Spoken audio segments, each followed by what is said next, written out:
Anurag Sharma, you wanted to come in, and I want to ask you again, sir. The opposition saying this is completely undemocratic. Let me answer two things, please. Go ahead, One, sir. none of these words are banned. Let me say that again and again and again. You are most welcome to use some of these words. Please hear what the Lok Sabha Speaker said. It's the context. If I stand on the floor of the House and accuse someone of being a criminal who's not yet been decided by the court, it is unfair, it is unparliamentary.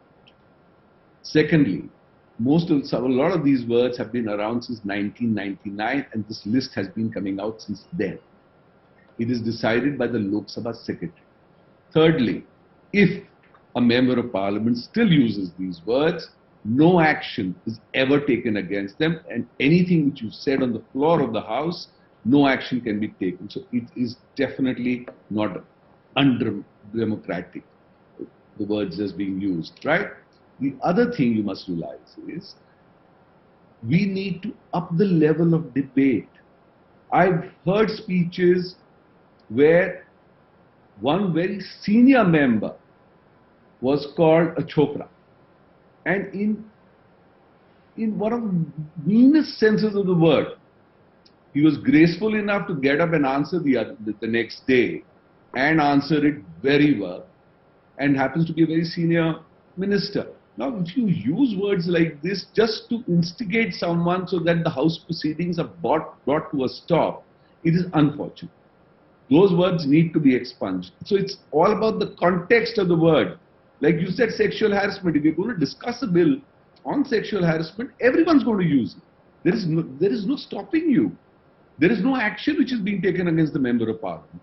You can't go to the privilege committee. But sir, that's what I said. That's what I said, and I want to bring in Rahul Shrivastava as well. But what if somebody stands and said, "Ye kala din hai, ye asatya hai," and an MP takes offence? And then it's what is the context, man? If you've called a kala din for something which I have done, which is unfortunate, it may stand. But if I've done something right and you... But Mr. Sharma, I wish things were as impartial where Parliament is concerned, especially where you give it to the discretion of the Speaker. Many would suggest things were that impartial. The Speaker is always unbiased. Okay. Let's be. Speaker does not belong to one party, and this has been made by the Lok Sabha Secretariat. And this is not the first time a list like this has come up. So many would suggest that's a utopian concept, but yes, in principle, I agree with you. May I bring in Rahul Shrivastava as well? Sir, do stay with me. I want to bring in our National Affairs Editor, Rahul Shrivastava, to also come in. Rahul Shrivastava, is it much ado about nothing for someone who's followed Parliament over years, who's seen the BJP on the other side of the divide, that every time, especially on the floor of the Parliament, we've seen so many times when the UPA speakers used to get up, shame, shame, shame. That word is banned today.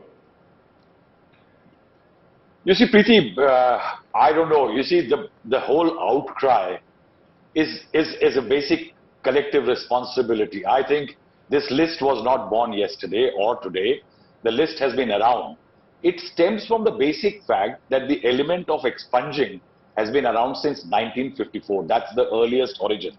Now, where it originates is the rule number 380 on rules and procedures and conduct of business, that the Speaker and the Chairman have vested power to order expunction.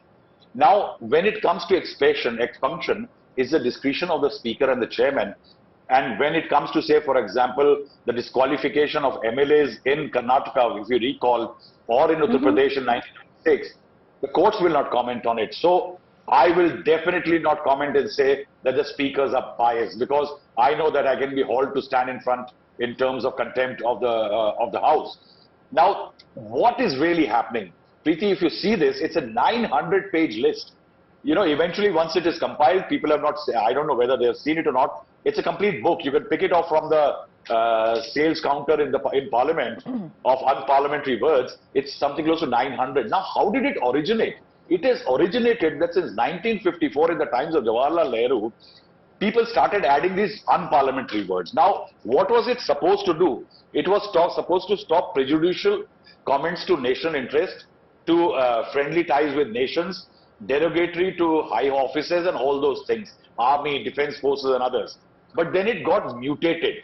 And then today, if it is being, if words like Jumla Jeevi, Tanashah, Dictator, Ghadial, Girgit, Kala Din, Kala Bazar, Khareed Farokht is being added, The point here is these are all those words which have started playing in the public arena. So now you find them coming to the list. But if you go back to the UPA period, when they were dogged by the 2G, CWG, Commonwealth, and a lot of those scams, what were the words which got added? Dishonest. Dishonest is an expunged word in Lok Sabha on August 17, 2011. Dishonesty, March 3rd, 2011. Shame, March 12th, 2012. Cheating, March 20, 2012. Why did this happen? It is happening because the governments and eventually the governments of the day don't want to hear words which are being used against them in the public space.